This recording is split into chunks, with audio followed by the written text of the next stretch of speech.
আসসালামু আলাইকুম। সবাই কেমন আছেন? আশা করছি সকলে ভালো আছেন। আমি ভালো আছি সৃষ্টিকর্তার অশেষ কৃপায়। তাই তিনার দরবারে লাখো কোটি শুকরিয়া জ্ঞাপন করছি।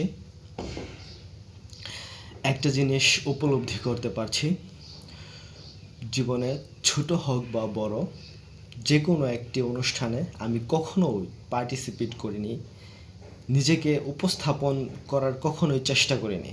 আমি সবসময় নিজেকে লুকিয়ে রেখেছিলাম, গুটিয়ে রেখেছিলাম একটি আবদ্ধ ঘরে। এখন মনে হচ্ছে নিজেকে যে বড্ড ঠকিয়ে ফেলেছি, আর নিজেকে ঠকাতে চাই না, নিজেকে প্রকাশ করতে চাই।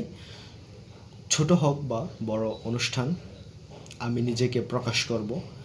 অন্তত পক্ষে হলেও একটা ছোট কবিতা আবৃত্তি করে হলেও অনুষ্ঠানে পার্টিসিপেট করব।